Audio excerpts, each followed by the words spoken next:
Good morning friends. तो चलिए start करते हैं। आज हम अपना पार्ट 2 इनहेरिटेंस और जेनेटिक्स के क्वेश्चंस का पहला क्वेश्चन है जो हमसे इसमें पूछा गया है वो ये है कि जो जंपिंग जीन्स होते हैं वो किस में प्रेजेंट होते हैं। तो देखिए, जो हमारे जंपिंग जीन्स होते हैं वो यूकारियोट और प्रोकारियोट्स दोनों में ही प्रेजेंट होते हैं। देखिए, जब भी जंपिंग जीन की बात आएगी, जंपिंग जीन का मतलब डीएनए में वो जीन्स जो एक जगह से दूसरी जगह पर चले जाते हैं, ठीक है, या जंप कर जाते हैं, एक जगह से दूसरी जगह चले जाते हैं एक ही डीएनए में, उन जीन्स को हम बोलते हैं जंपिंग जीन्स। तो देखिए, इनको बैक्टीरिया में जो डिस्कवर किया है वो किसने किया है? हेज और जैकोब ने, HEDGE, hedge and Jacob, JACOB, Jacob ने। और इनको मेज में डिस्कवर किया है किसने? बारबरा मैक्लिंटोक ने, ठीक है।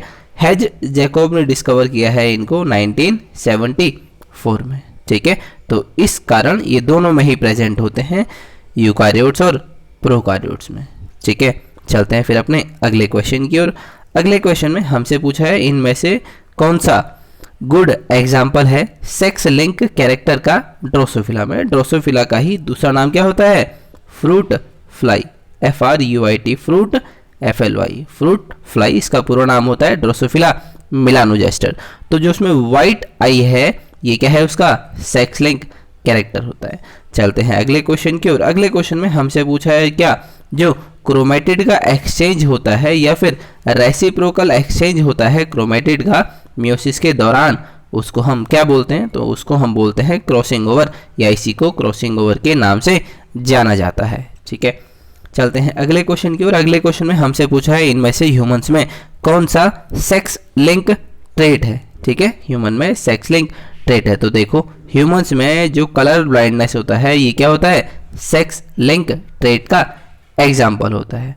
चलते हैं अगले क्वेश्चन की ओर। अगले क्वेश्चन में हमसे पूछा है, स्टेटमेंट दी है कि there are more colour blind man than women, कि कलर ब्लाइंडनेस की जो समस्या है वो आदमियों में ज़्यादा होती है औरतों की अपेक्षा। तो ये बिल्कुल सही है। रीजन दे रखा है colour blindness is a sex link disease resulting from a recessive gene on Y chromosome, कि जो कलर ब्लाइंडनेस है ये एक सेक्स लिंक डिजीज है जिसके जीन कहाँ पर होते हैं? रिसेसिव जीन होते हैं वाई क्रोमोसोम पर। तो ये गलत है, वाई क्रोमोसोम पर नहीं होते हैं, ये कहाँ पर होते हैं? हमारे एक्स क्रोमोसोम पर मौजूद होते हैं। तो देखिए, एजर्शन हमारा सही है, रीजन क्या हो गया? हमारा गलत हो गया। तो देखिए, मतलब इसका जो हमारा ऑप्शन है वो ऑप्शन नंबर सी क्या होगा? इसका करेक्ट आंसर होगा कि एजर्शन क्या है? ट्रू, लेकिन रीजन क्या है? फॉल्स, ठीक है।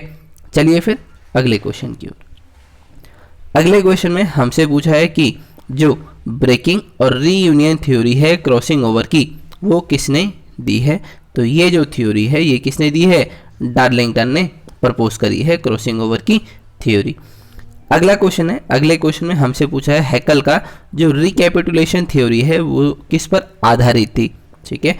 रिकैपिटुलेशन थ्योरी का ही दूसरा नाम होता है बायोजेनेटिक लॉ, ठीक है, या ये जो है इसकी थ्योरी है इसी का दूसरा नाम क्या होता है?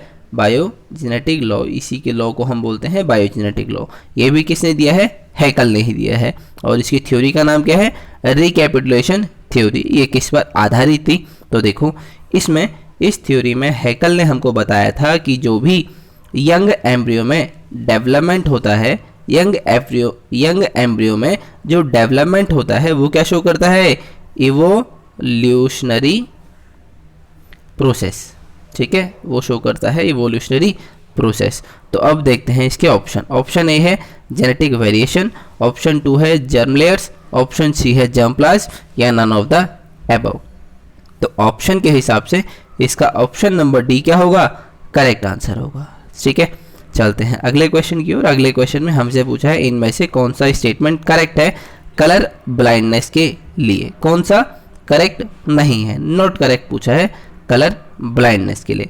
तो जब आप इन चारों ऑप्शन को देखेंगे तो आप पाएंगे कि जो हमारा ऑप्शन नंबर ए है ये क्या है? गलत, क्योंकि कलर ब्लाइंडनेस जो है मेल्स में भी देखा जाता है, ठीक है। चलते हैं अगले क्वेश्चन की ओर। अगले क्वेश्चन में हमसे पूछा गया है which of the following is a sex link disease, इनमें से कौन सा क्या है, सेक्स लिंक डिजीज है। तो देखिए जो हमारा सेक्स लिंक डिजीज है वो हमारे क्या हो सकते हैं, हेमोफीलिया सिर्फ, या यूसेनिया सिर्फ, या नाइट ब्लाइंडनेस सिर्फ, या फिर बोथ ए और सी, मतलब हीमोफीलिया और नाइट ब्लाइंडनेस। तो देखिए जो भी हमारे सेक्स लिंक डिजीज हैं इनके एग्जाम्पल कौन से हैं, हीमोफीलिया और नाइट ब्लाइंडनेस, मतलब ऑप्शन नंबर ए और सी, मतलब हमारा ऑप्शन नंबर डी क्या होगा इसका करेक्ट आंसर, जिसमें दे रखा है ऑप्शन ए और सी।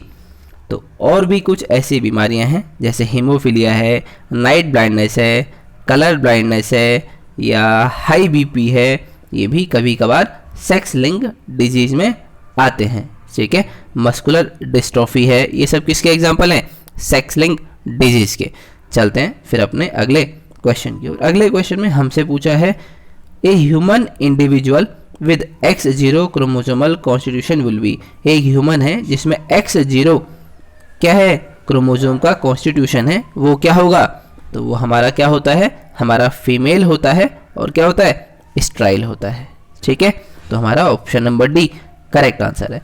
अगले क्वेश्चन में हमसे पूछा है in man the number of chromosome in a double monosomic cell would be, एक मैन में, एक आदमी में डबल मोनोसोमिक सेल है, इसमें कितने क्रोमोसोम होते हैं, ठीक है, या फिर इसमें कितने क्रोमोसोम होंगे, किसमें, डबल मोनोसोनिक। तो डबल मोनोसोनिक की कंडीशन होती है 2n -1 -1, इस कंडीशन को हम बोलते हैं क्या, डबल मोनोसोमिक, ठीक है। 2n कितना होता है 46 -1 -1, 2n का मतलब डिप्लॉयड नंबर ऑफ क्रोमोसोम, वो एक नॉर्मल में कितने होते हैं 46 होते हैं, ठीक है। 46 में से एक माइनस करेंगे तो कितना आएगा 45, 45 में से एक माइनस करेंगे तो कितना आएगा 44, तो मतलब हमारा इसका करेक्ट आंसर क्या होगा, ऑप्शन नंबर ए 44, ठीक है। चलते हैं फिर अगले क्वेश्चन की ओर। अगले क्वेश्चन में हमसे पूछा है जो हमारी क्रॉसिंग ओवर होती है वो किस में होती है, तो क्रॉसिंग ओवर होती है हमारी मियोटिक सेल्स में होती है, ठीक है, इसमें क्या होता है मियोसिस। चलते हैं अगले क्वेश्चन की ओर। अगले क्वेश्चन में हमसे पूछा है जो क्रॉसिंग ओवर होती है occurs in meiosis during, crossing over meiosis में कब या किस दौरान होती है, तो जो हमारी क्रॉसिंग ओवर होती है वो होती है प्रोफेज 1 में, ठीक है।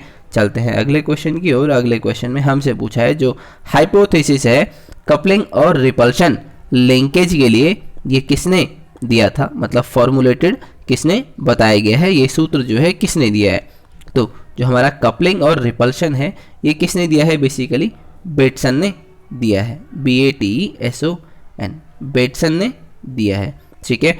तो जब भी हम अपना ऑप्शन देखेंगे तो इसमें ऑप्शन में बेटसन जो वर्ड है ये सिर्फ ऑप्शन नंबर बी में दिया है, इसलिए ये हमारा करेक्ट आंसर होगा, या हम कह सकते हैं यहाँ पर बेटसन और मॉर्गन इन दोनों ने दिया है, ठीक है। तो लेकिन देखिए बेटसन जो हमारा वर्ड है ये कहाँ पर दिया है, ऑप्शन नंबर बी में, इसलिए हमारा ये करेक्ट आंसर होना चाहिए, ठीक है। चलते हैं अगले क्वेश्चन की ओर। अगले क्वेश्चन में हमसे ये पूछा है कि जो हमारा ह्यूमन जीनोम प्रोग्राम है उसके हिसाब से जो ह्यूमन सेल में कितने जीन्स होने चाहिए, तो वो जीन्स जो हैं वो हमारे कितने होने चाहिए, 20 से 25,000 के बीच में होने चाहिए, 20 से 25,000 के बीच में होने चाहिए। इस हिसाब से हमारा ऑप्शन नंबर जो है सी ठीक ठाक बैठता है, ठीक है, या जो ऑप्शन नंबर सी है वो करेक्ट होगा इनके हिसाब से। इस वर्ड के जो अप्रॉक्सीमेट वैल्यू है या जो वैल्यू इस नंबर के आसपास है वो कौन सी है, ऑप्शन नंबर सी, इसलिए ये क्या है करेक्ट आंसर। अगला क्वेश्चन है the term gene refers to, जो ये शब्द जीन है इसका क्या मतलब है या इसका क्या अभिप्राय है, तो देखो जीन का मतलब होता है डीएनए का एक छोटा सा पोर्शन, मान लो ये एक लंबा डीएनए है तो डीएनए में जो छोटा सा पोर्शन है इसे हम क्या बोलते हैं जीन, ये पहला जीन, ये दूसरा छोटा पोर्शन, ये तीसरा, ये चौथा, ये पांचवा, ये छठा, ये सातवां, ठीक है। तो मैं कह सकता हूँ इस डीएनए में 7 जीन है, पहला जीन, दूसरा जीन, तीसरा जीन, चौथा जीन, पांचवा जीन, छठा जीन, सातवां जीन।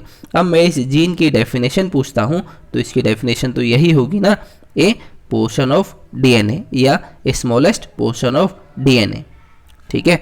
आगे तो ये भी होता है कि ये जो क्या है फाइनली एक प्रोटीन भी बना पाए, ठीक है, ऐसा जीन।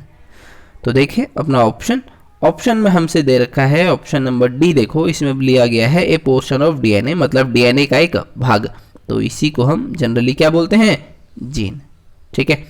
चलते हैं अगले क्वेश्चन की ओर। अगले क्वेश्चन में हमसे पूछा है इनमें से भैया सेक्स लिंक डिजीज बताओ, एल्बिनिज्म, बेरीबेरी, कलर ब्लाइंडनेस या टाइलोसिस। तो आपको पता है कलर ब्लाइंडनेस क्या होती है, एक्स लिंक डिजीज, ठीक है। चलते हैं अगले क्वेश्चन की ओर। अगले क्वेश्चन में हमसे पूछा है क्रॉसिंग ओवर जो होती है वो क्रॉसिंग ओवर किसके बीच में होती है, ठीक है।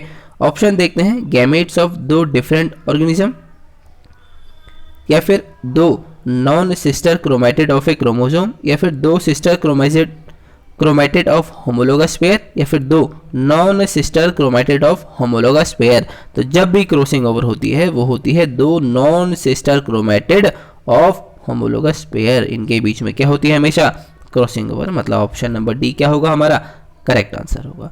चलते हैं अगले क्वेश्चन की ओर। अगले क्वेश्चन में हमसे पूछा है भैया जो क्रिस क्रॉस टाइप का इनहेरिटेंस होता है इसमें क्या होता है, जो क्रिस क्रॉस इनहेरिटेंस होता है इसमें क्या होता है। तो क्रिस क्रॉस जो हमारा इनहेरिटेंस है इसमें क्या है, a dominant gene is transmitted from mother to daughter and from daughter to son, या फिर डोमिनेंट जीन बन जाता है रिसेसिव और रिसेसिव जीन बन जाता है डोमिनेंट।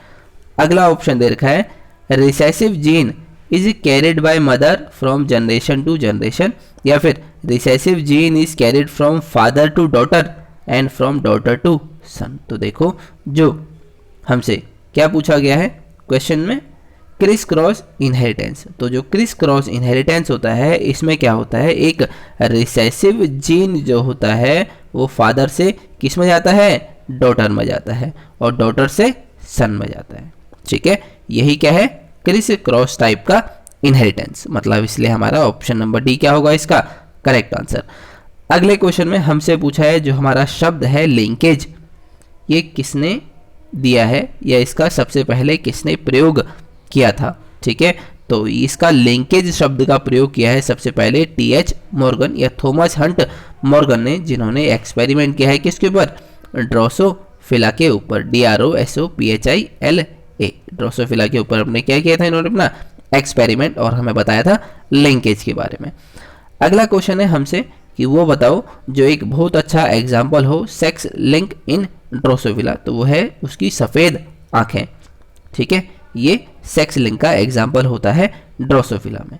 चलते हैं अगले क्वेश्चन की ओर। अगले क्वेश्चन में हमसे पूछा है कि जो बार बॉडी है वो कौन बनाता है। तो बार बॉडी बनाता है या बार बॉडी प्रेजेंट होती है किसमें, गर्ल्स में, लड़कियों में प्रेजेंट होती हैं क्या बार बॉडी, और ये होता क्या है, इनएक्टिवेशन ऑफ एक्स क्रोमोसोम या इनएक्टिवेटेड एक्स क्रोमोसोम। जो एक एक्स क्रोमोसोम उसमें इनएक्टिवेटेड होता है वही क्या बनाता है, बार बॉडी, ठीक है। मान लीजिए फीमेल में क्या होता है, XX की कंडीशन होती है ना। तो जो इसमें एक एक्स क्रोमोसोम होगा ये क्या होगा, इनएक्टिवेट, मतलब ये कुछ काम वाम नहीं करेगा या ये कोई किसी चीज़ में रोल प्ले नहीं करेगा, ये क्या हो बनाएगा, एक बार बॉडी। तो हम कहते हैं जनरली फीमेल में एक बार बॉडी प्रेजेंट होती है, ठीक है। अगर दो एक्स है तो एक एक्स होगा इनएक्टिवेटेड, ठीक है, और यही फाइनली क्या बनाएगा हमारी बार बॉडी। जबकि मेल्स के केस में एक एक्स होता है एक वाई होता है, ठीक है। यहाँ पर दो एक्स नहीं होते, अगर यहाँ पर भी दो एक्स होते तो एक एक्स कन्वर्ट हो जाता इनएक्टिवेटेड एक्स क्रोमोसोम में, और ये क्या बनाता, बार बॉडी, जैसा कि हमको फीमेल्स में देखने को मिलता है। चलते हैं अगले क्वेश्चन की ओर। अगले क्वेश्चन में हमसे पूछा है क्या, जो सेक्स लिंक जीन है इन मैन इसको कौन दर्शाता है या इज रिप्रेजेंटेटिव बाय। तो कलर ब्लाइंडनेस जीन जो होता है या कलर ब्लाइंडनेस डिजीज होती है ये क्या होती है, सेक्स लिंक। चलते हैं अगले क्वेश्चन में। अगले क्वेश्चन में हमसे पूछा है जेनेटिक डिसऑर्डर बताओ जिसमें एल्कलाइन फॉस्फेट जो होता है वो एब्सेंट होता है। तो वो हमारी कौन सी होती है, फिनाइल कीटोन्यूरिया। चलते हैं फिर अपने अगले क्वेश्चन की ओर। अगले क्वेश्चन में हमसे पूछा है क्या कि जो हमारा हीमोफीलिया में जो डिजीज़ है इसमें किस चीज़ की कमी के कारण हीमोफीलिया हमको देखने को मिलता है। तो हीमोफीलिया नामक जो रोग है इसमें थ्रोम्बोप्लास्टिन या जो हमारी ये जो प्रोटीन है इसकी क्या हो जाती है, डेफिशिएंसी हो जाती है, इसलिए हमें क्या देखने को मिलता है, हीमोफीलिया। जिस भी पर्सन में हीमोफीलिया होता है, मान लो उसके बॉडी में कोई भी अगर कट लग गया तो उसका ब्लड फ्लो होता रहेगा, ठीक है, मतलब वहां पर कोई भी प्रोटीन ऐसी प्रेजेंट नहीं होगी जो कि क्या बना पाए, ब्लड का क्लॉटिंग कर पाए और ब्लड को बहने से रोक सके, ठीक है। चलते हैं अगले क्वेश्चन की ओर। अगले क्वेश्चन में हमसे पूछा है, अगर एक कलर ब्लाइंड वुमेन जो है वो शादी करती है नॉर्मल मैन से, तो उसके जो बच्चे होंगे वो कैसे होंगे। तो उसके बच्चे जो होंगे, कैरियर होंगी डॉटर और कलर ब्लाइंड होंगे सन्स। हमारा ऑप्शन नंबर डी क्या होगा, करेक्ट आंसर होगा। इसको आप एक क्रॉस करके भी समझ सकते हैं।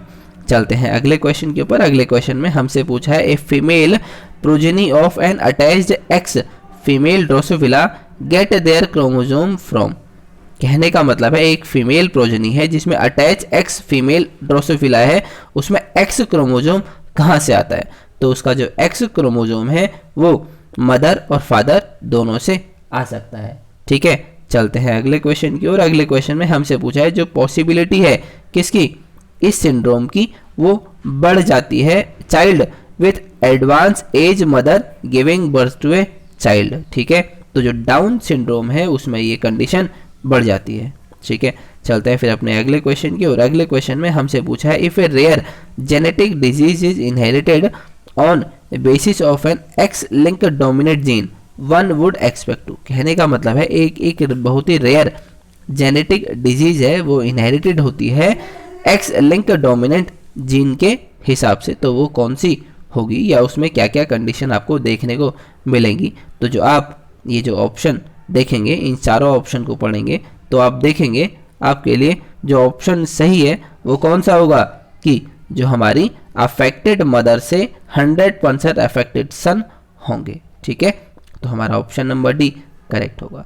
चलते हैं अगले क्वेश्चन की ओर। अगले क्वेश्चन में हमसे पूछा है कि जो हमारी डीएनए फिंगरप्रिंटिंग है इसमें बहुत छोटे अमाउंट में क्या चाहिए होता है, डीएनए सैंपल, ठीक है, such as WBC of blood stain. क्यों, कहने का मतलब है डीएनए फिंगरप्रिंटिंग में हमें क्या चाहिए होता है, सबसे स्मॉल अमाउंट में डीएनए चाहिए होता है, एक स्मॉल अमाउंट में, लेकिन उसके लिए हम WBC को ही क्यों चुनते हैं, क्योंकि जो WBC होता है उसमें हमें इनमें से कौन सा ऑप्शन सही है उसके लिए बताना है। देखो, large quantity of DNA is available in WBC, या फिर डीएनए कंटेन नाइट्रोजन बेसिस, या फिर DNA can be amplified through PCR, या फिर डीएनए डिटरमाइंस द हेरिडिटी। कहने का मतलब है हमको सबसे स्मॉल अमाउंट में ही डीएनए क्यों चाहिए होता है, जो कि हमने लिया है कहाँ से, WBC से। क्यों चाहिए स्मॉल अमाउंट में, क्योंकि जो डीएनए मिला है हम इसको एम्पलीफाई कर सकते हैं PCR की टेक्निक से, जो कि किस में इस्तेमाल होती है, हमारे जेनेटिक डीएनए फिंगरप्रिंटिंग में, ठीक है। चलते हैं अगले क्वेश्चन की ओर। अगले क्वेश्चन में हमसे पूछा है, इनमें से कौन सा सही मैच नहीं हुआ है, Down syndrome, autosomal aneuploidy, Klinefelter syndrome, X0 sex chromosome, haemophilia sex link, या Turner syndrome female with retarded sexual development. तो देखो, जो आपका क्लाइनफेल्टर सिंड्रोम है इसमें X0 सेक्स क्रोमोसोम नहीं होता है, क्योंकि जो X0 कंडीशन है ये किस में मिलती है, टर्नर सिंड्रोम में, ठीक है, TURNER, टर्नर सिंड्रोम में। चलते हैं अगले क्वेश्चन की ओर। अगले क्वेश्चन में हमसे पूछा है, इनमें से कौन सा ऑर्गेनल जो